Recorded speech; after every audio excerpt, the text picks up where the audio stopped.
Janshakti news, जनतेसाठी जनतेसोबत। सोलापूर जिल्ह्यातील माळशिरस तालुक्यात आज रविवारी दुपारच्या सुमारास घडलेल्या भीषण अपघाताने संपूर्ण महाराष्ट्र हादरला आहे। देवदर्शन करून परतणाऱ्या भाविकांची पिकअप गाडी तांदूळवाडी परिसरात रस्त्यालगतच्या विहिरीत कोसळल्याने 14 जणांचा मृत्यू झाल्याची दुर्दैवी घटना घडली। या अपघातात काही जण जखमी झाल्याचीही माहिती समोर आली असून त्यांच्यावर उपचार सुरू आहेत।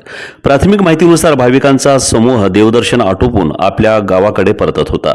याप्रसंगी पिकअप वाहनावरील चालकाचे नियंत्रण सुटल्याने वाहन थेट रस्त्याच्या कडेला असलेल्या विहिरीत कोसळले।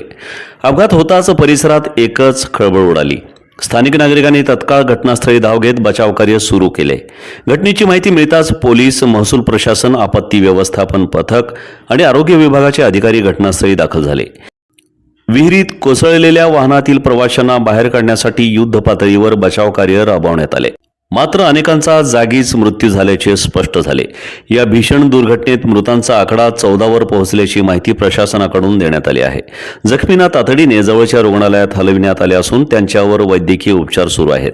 दरम्यान अपघाताचे नेमके कारण अद्याप स्पष्ट झाले नसून वाहनाचा वेग, रस्त्याची परिस्थिती किंवा अन्य तांत्रिक बाबींचा तपास सुरू असल्याचे पोलिसांनी सांगितले। या घटनेमुळे संपूर्ण परिसरात शोककळा पसरली असून मृतांच्या कुटुंबियांवर दुःखाचा डोंगर कोसळला आहे।